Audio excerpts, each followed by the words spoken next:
원래 손바닥 뒤집듯이 날씨가 바뀌는 게 늘상 있는 일이죠. 그런데도 적응이 안 됩니다. 아침에 집을 나서면 이제 호기롭게 여맸던 멋스러운 코트를 외출한 지 30초 만에 다시 집에 돌아와 뚱뚱이 파카로 갈아입었습니다. 바지도 날렵한 슬랙스 말고 골덴 바지로 갈아입었고요. 구두를 신었더니 복사뼈가 시려서 그 복사뼈랑 그 앞에 발가락 있잖아요. 너무 시린 거야. 그래서 건강하게 보온성되는 캔버스를 신었습니다. 옷을 막 빨빨거리면서 갈아입느라고 시간이 지체됐다 생각을 했는데 좀 여유롭게 약속 장소에 도착한 걸 보니 요즘 좀 부지런해진 것 같아서 괜시리 기분이 좋아지는 하루입니다. 언더의 라디오 2화 시작합니다.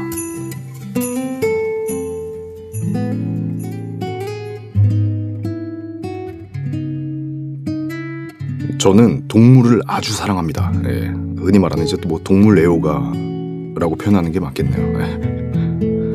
그 중에서도 강아지를 특히나 좋아해요. 예. 이제 길을 걷다가 주인과 함께 막 쫄래쫄래 걸어다니는 강아지들을 보면 무조건 눈을 마주칠 때까지 애잔하게 바라봅니다. 그러다가 눈이 이제 딱 맞는 순간이 있어요. 그러면 눈을 천천히 꿈뻑꿈뻑 거립니다. 제가 그러면 입에 미소가 번져요. 이제 내가 막 강아지를 보면서 막 눈을 껌뻑껌뻑거리면서 자동으로 이렇게 번지는데, 근데 맞아, 이게 제가 예전에 배운 적이 있는데 그 강아지한테 얼굴을 마주 볼 때 이를 보이면은 안 된다 그러더라고요. 그게 이제 뭐 겁을 주거나 싸우자는 신호라는데, 그러니까 이제 강아지들 입장에서도 겁나지. 자기보다 수십 배는 큰 생물이에요. 이를 드러내고 막 눈을 마주 보면 얼마나 무섭겠어, 그죠? 그래서 입을 꾹 닫고 입꼬리만 이렇게 올라가는 거예요. 그리고 눈을 껌뻑껌뻑거리면, 아, 이게 그 눈을 깜빡이는 이유가 아이 컨택을 하면서 이제 천천히 눈을 깜빡거리면은 이게 나는 너를 뭐 좋아한다 이런 교감의 신호래요. 예. 나는 좋은 사람이다 어필하는 정도겠죠. 근데 이게 이제 견주 입장에서는 미치는 거야. 갑자기 머리 긴 남자가 자기 강아지를 쳐다보면서 쪼꼬처럼 막 웃어. 이렇게 눈을 껌뻑껌뻑 대는데 저건 뭐하는 인간인가 싶었을 겁니다. 아, 생각만 해도, 아니 그 표정을 제가 실제로 한번 본 적이 있어요. 이게 저는 몰랐었거든요. 근데 저번에 한강 근처에서 견주 한 분이 저를 쳐다보는 그 불안한 눈빛을 보고 나서부터 제가 집에서 거울을 보면서 그 상황을 한번 따라해봤어요. 내가 강아지를 볼 때 어떻게 하나. 그러니까 내가 강아지를 볼 때 표정이 이게 안 되겠더라고요, 이게. 아, 무섭겠더라, 내가 강아지면. 어쨌든 반려동물 이야기로 포문을 열었어요. 예. 오늘 말씀드릴 이야기들과 뭐 공통선도 있기도 하고,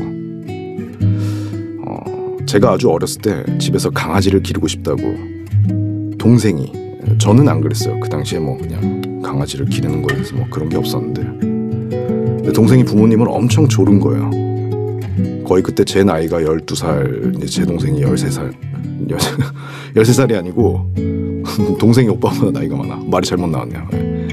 2살 차이니까 10살이죠. 네. 그때 막 이제 동생이 강아지 키우고 싶다고 난리를 친 거예요. 그런데 절대 안 된다고. 뭐 정신 사납게 무슨 개를 키우냐고 막 혼나고 그랬어요. 그런데 아마 이 정도 날씨였어요. 겨울이었으니까. 엄청 추운 날이었는데 어느 날 이제 부모님이 외출하셨다가 돌아오셨는데 손에 무슨 까만 봉다리를 들고 있는 거예요. 근데 자세히 보니까 이제 털도 달렸고, 더 자세히 보니까 눈도 달려서 너무 예쁜 우리 막내 동생, 복돌이를 처음 만난 날이죠, 제가. 정말 살아가면서 그렇게 사랑한 게 있을까 싶은 존재였어요. 가족이죠, 가족. 또 하나의 가족, 복돌. 예전 삼성 슬로건처럼 한번 불러봤습니다. 근데 제가 지금 이제 제 개인 에세이의 복돌이 내가 가장 사랑했던 복돌이에 관한 이야기를 적고 있으니까 뭐 여기서 더 길게 추억에 관해서 이야기하지는 않아도 될 것 같고, 그렇게 제가 이제 사랑하던 복돌이가 15년을 열심히 살아주고 제 곁을 떠났어요. 제가 27이 되던 날 3월 26일 좀 그렇게 많이 울고 힘들었던 적이 그때까지는 없었거든요. 그런데 제가 그런 일을 겪고 얼마 지나지 않아서 친구들이랑 모임이 있었어요. 거기서 이제 술을 한잔 하다가 친구 한 명이 이제 같이 있는 강아지가 아프다는 거야. 친구가 기르는 강아지가. 그래서 아유 걱정된다, 어떡하냐 이러면서 이야기를 하고 있었죠. 근데 그 다른 친구 하나가 이렇게 얘기를 한 거예요. 개나 동물에 돈 쓰고 아픈 거 막 치료한다고 신경 쓰고 자기는 이런 게 이해가 안 된다는 거야. 뭐 요즘 개 이제 죽으면 뭐 화장시키고 그 유골로 이제 뭐 남은 견주들이 그런 게 있어요. 그 좀 계속 같이 곁에 있고 싶은 마음이 있잖아요. 근데 그 간절함에 그 분고를 이제 뭐 액세서리처럼 만들어서 가공을 해가지고 이제 몸에 지니고 다닌다든지 아니면 그 집에 함을 두는 거예요. 이제 그 우리 이제 유골함이라 그러죠. 그런 식으로. 뭐 누군가는 유난 떤다고 생각할 수 있어요. 맞습니다. 그런 어떤 특정한 대상에게 이제 애착을 느끼지 못해본 사람이나 흥미가 없는 사람은 이해를 못할 수도 있지만 저는 반대로 그런 마음이 굉장히 이해가 가거든요. 나는 그것에 대한 사랑을 느껴봤으니까. 사람이 가질 수 있는 가장 아름다운 감정, 그 사랑이죠. 사랑. 그 친구도 이제 나쁜 뜻으로 무례하게 이야기했던 건 아니었어요. 뉘앙스가. 그런데 그걸 듣고 있던 이제 친구가 너는 그게 지금 면전에 대고 할 소리냐면서 순간 분위기가 싸해진 거예요. 그래서 이제 대충 수습하고 사과하고 그러고 이제 뭐 그 문제를 일으켰던 친구랑 같이 밖에서 뭐 콧구멍에 바람 좀 넣자 싶어서 이제 담배나 한 대 피고 이러려고 나갔어요.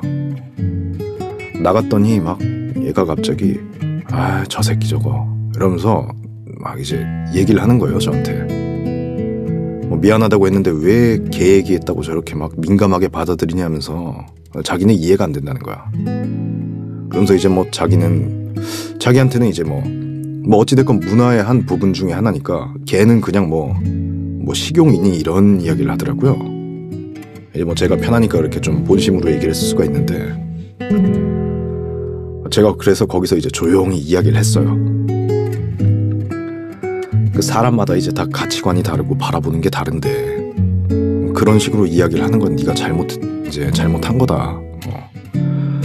뭐 네가 소중한 걸 잃었을 때 뭐 예를 들어서 나는 우리 강아지를 정말 사랑했고 이제 제가 강아지에 대한 이야기를 했죠. 제 개인적으로도 그 녀석이 아플 때는 이제 내가 잠을 못 잤다. 진짜 그 녀석을 위해서라면 뭐 몸 한쪽이라도 내줄 수 있는 그런 존재였다. 그런데 그런 우리 강아지가 무지개 다리를 건넜다 얼마 전에.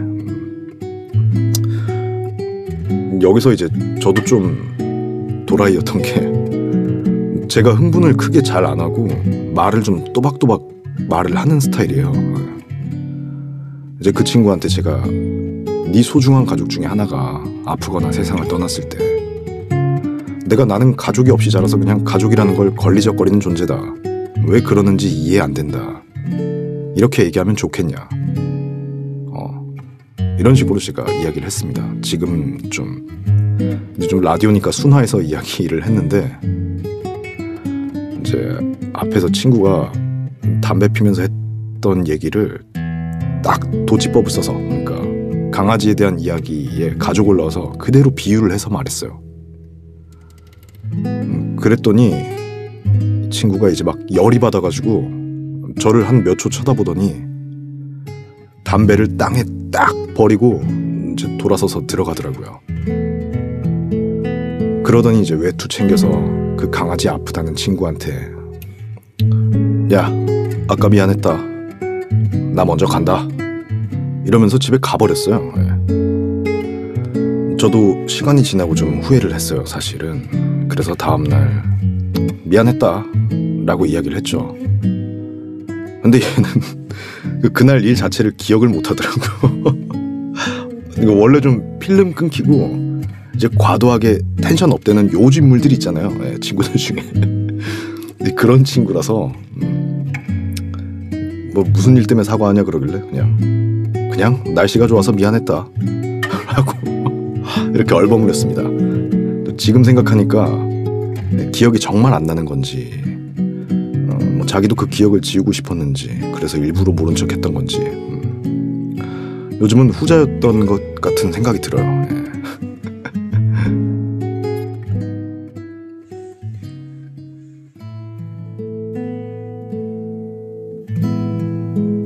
내가 한때 인간이 무섭다는 생각을 했던 것은 두 가지 의미에서 부담이 있었기 때문이다.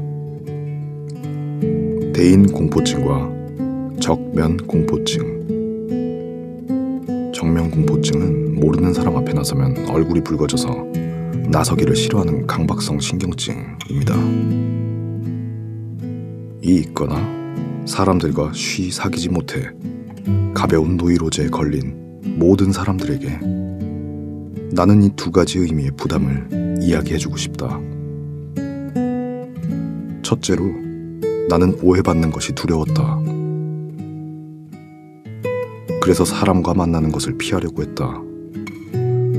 물론 지금의 나는 누가 뭐라 하더라도 체념하려고 한다. 다행히 오해라는 것은 그 대상이 누가 되었던 그 사람의 본질에 별로 영향을 끼치지 않는다. 둘째로 나는 남을 제대로 이해할 수 없을까봐 두려웠다. 어릴 때부터 나는 다른 사람들에게 어떤 식으로 말하는 게 옳은지를 고민해왔다.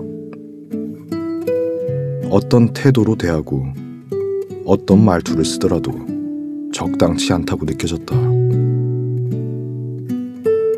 30대에는 불면증에 걸릴 정도로 그런 경향이 더욱 심해졌다. 상대에게 지나칠 정도로 성실하고 정직해지려다 보니 어떤 사람과도 말을 할 수가 없었다. 인간에게는 한계가 있다. 상대를 제대로 이해하지 못한다고 자각하고 있는 편이 섣불리 상대를 이해한다고 여기는 것보다 나을 것이다. 슬픔에 잠긴 채 인간은 이 같은 숙명적인 인간관계에 괴로워하며 살아갈 수밖에 없을 것이다. 그것은 어떤 특별한 개인에게만 주어진 불운이 아니다. 질적인 차이가 있을 뿐 그 고통에서 자유로운 인간은 어디에도 없다.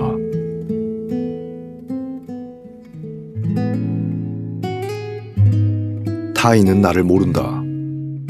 지은이 소노 아야코. 책 읽는 고양이 출판사. 옮기니 오근영.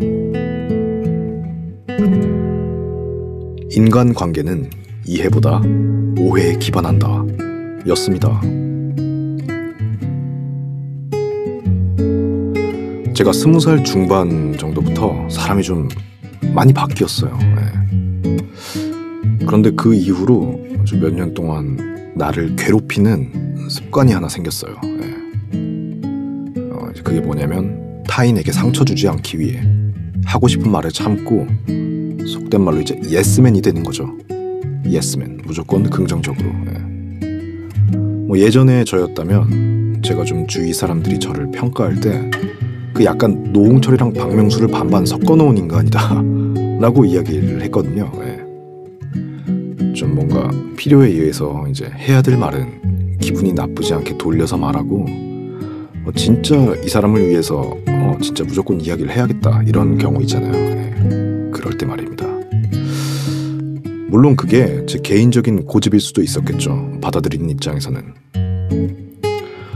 좀 약간 그런 식으로 이야기를 하는 편이었어요. 사람들한테 제 속마음이라든지 아니면 어떤 것들을. 근데 어느 순간부터 제가 그러니까 남들의 이제 좀 불편해하는 이야기들 있잖아요. 내가 판단했을 때 꼭 하고 싶은 이야기인데 네가 기분이 상하거나 동요하는 게 싫어 이런 생각이 들더라고요. 그러니까 내가 괜히 굳이 내 입으로 저 사람한테 얘기를 해서 저 사람이 슬퍼하는 게 보기 싫은 거예요. 뭐 그래서 그 이후로 좀 바뀌기로 결심을 했죠. 앞서 얘기했던 예스맨처럼. 뭐 예를 들어가지고 내가 아무리 생각을 해봐도 이건 좀 잘못된 것 같다. 그래도 널 위해서 정말 얘기한 거니까 기분 나쁘게 듣지 말고 문제점을 찾아서 하나씩 뭘 해보자. 이런 식으로 얘기를 하는 게 제 화법이었으면, 아니면 뭐 야 그런 거 신경 쓰지 마, 괜찮아, 약간 이렇게 좀 호인 같은 느낌이었어요 사실은. 그런데 이제 좀 제가 바뀌고 나서 어떤 식으로 대화를 하냐면 뭐 정말? 야 대단하다, 이런 말을 많이 하게 된 거예요. 진심일 때도 있지만 좀 영혼이 없을 때가 많죠. 예를 들자면 이런 거죠. 상처 주기도 싫고 상대가 나한테 상처 주는 것도 싫어서 그냥 이제 스위치를 내리듯 차단해버린 거예요. 내 감정선에 관해서. 한동안은 그게 신경 쓸 게 없어서 편하더라고요. 그리고 이제 그렇게 몇 해 정도 지내다가 저는 심각한 우울증으로 병원에 입원을 하게 됩니다. 이 얘기들은 제가 나중에 또 들려드릴게요.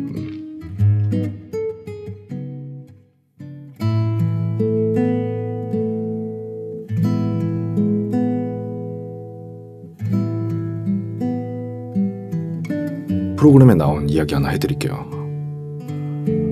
이제 낙상 사고로 이제 사지를 움직일 수 없게 되신 분 이야기예요.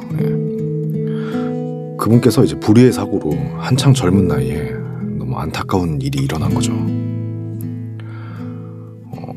그런데 그분의 남동생이죠. 남동생 분께서 형이 이제 거동이 불편해지고 그렇게 되니까는 뭐 다니고 있던 학교나 자신의 생활을 전부 이제 올스탑 시켜놓고 자기 형을 위해서 24시간 동안 계속 붙어서 간병을 하기 시작하는 거예요. 주위에서 이제 간병인을 쓰면 어떻겠느냐라고 이야기도 했지만 내 형을 다른 사람에게 맡길 수가 없다 라면서 이제 본인이 그렇게 하시게 되었더라고요. 정말 멋있더라고요. 진짜 그런 가족을 생각하는 마음이. 그렇게 오랜 시간 이제 이분께서 간병을 하고 동생분과 5년 만에 처음으로 그 눈을 마주 보면서 이제 속 이야기를 하는 프로그램이 있어요. 이게. 그런데 거기서 이제 그런 말씀을 하시더라고요. 뭐 형이 쑥스럽게 뭐 이제 고맙다는 말을 하고 싶었다 이러면서. 이게 지금 제가 글로 읽어드리니까 뭐 상황만 이해가 되시 그게 왜 쑥스럽냐 그러실 수 있는데 원래 이게 형제들이나 남매들끼리 이게 말이 쉽지 눈 마주보고 진지한 이야기를 잘 못해요. 대부분은. 사실은 그래요. 저도 제 동생이랑 그렇게 하라 그러면 저는 뭐 돈을 많이 준다면 할 의향이 있습니다만 굳이 그렇게까지는 못할 것 같아요. 너무 좀 생각만 해도 약간 오그라드는 그런 느낌이어서. 그런데 이 동생분이 형한테 궁금한 게 있대요. 그게 뭔가 했더니 형은 진짜 괜찮은지 힘들지 않은지. 그러니까 이제 동생분이 볼 때는 거동이 힘들어, 뭐 이제 형이 거동도 힘들고 어린 나이에 이제 그런 사고로 인해서 절망적인 상황에 닥쳤을 텐데 애써 주위 사람들에게 이 아픔을, 고통을 감추고 웃고 있는 게 아니냐고 물어보더라고요. 그래서 그 형님이 이제 처음엔 힘들었지만 이분 마인드가 그리고 참 정말 존경스럽더라고요. 본인이 재활치료도 열심히 하시고 이제 긍정적으로 생각을 많이 하시면서 뭐 이렇게 내가 어쩌다 이렇게 됐나 라면서 스스로를 한탄하고 푹 꺼져 있는 게 아니고 어떻게든 노력을 해서 사소한 것이라도, 예를 들어 이제 혼자서 밥을 떠먹기 위한 연습이라든지 타인의 도움 없이 화장실을 갈 수 있게 된 것만으로도 뭐 감사하고 행복하다 라고 이런 식으로 이제 이야기를 하시더라고요. 그랬더니 이제 동생이 잠시 침묵하다가 이야기를 꺼냅니다. 형이 이제 이렇게 된 날 자기가 참 많이 울었다. 그렇지만 이제 본인이 그러니까 형이죠. 형이 얼마나 힘들까, 당사자니까. 이런 생각에 형 앞에서는 애써 웃고 슬픈 감정을 본인은 절대 내비치지 않으려고 했다. 그렇게 노력을 했다. 그런데 이제 그러다 보니까는 이게 몇 년씩 지속이 되다 보니까 본인이 감정이 메말라 버렸대요. 그러더니 이제 우울증 비슷하게 좀 심하게 와버려서 그게 너무 힘이 들다라고 말하시더라고요. 그 와중에도 형은 정말 괜찮냐고 물어보는 자체가 본인은 알게 된 거예요. 스스로 감정을 숨기고 오로지 타인을 자기 인생에서 우선순위로 두었을 때 그게 얼마나 스스로를 깊은 구덩이로 이제 끌고 들어가는 건지를 말입니다. 그러니까 정말 착해서 그래요. 정말 좋은 마음을 가진 분이라서 그래서 더욱 멋지고 아름답고 이제 슬픈 거죠.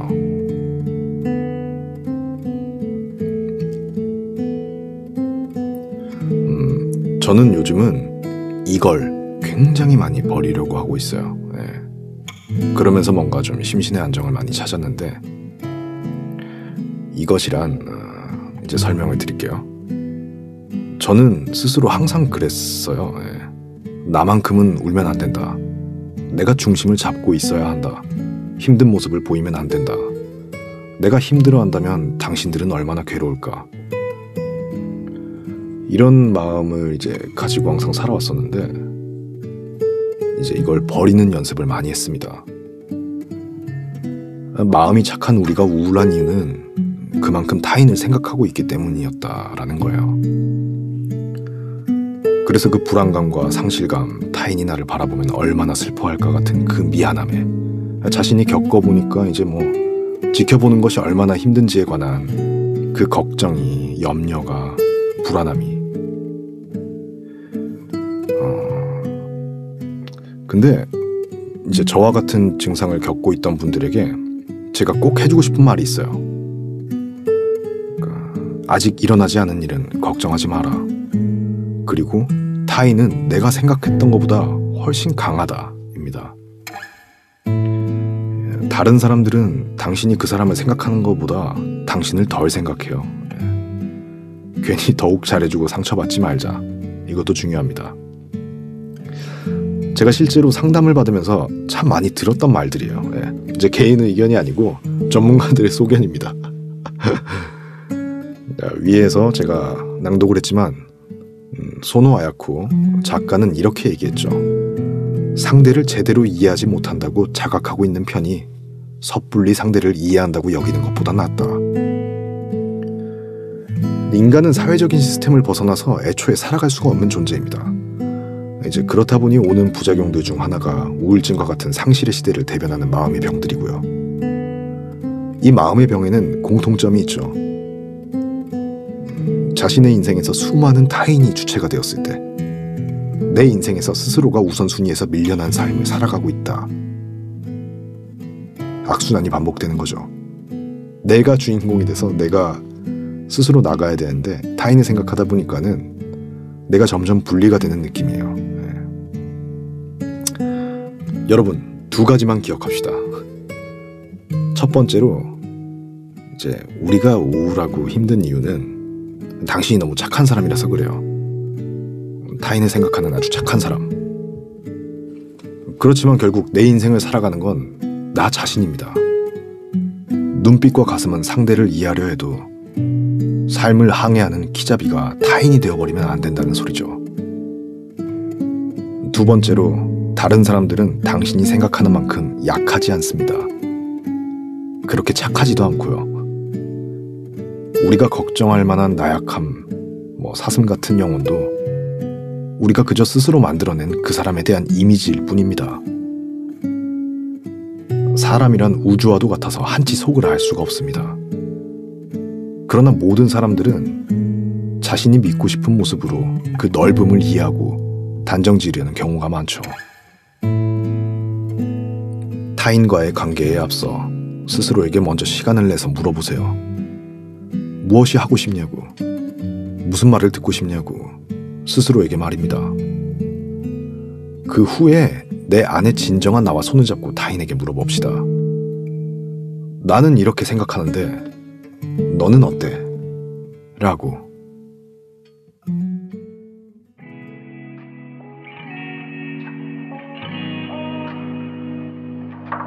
언더의 레이디오, 다음 시간에 찾아뵙겠습니다.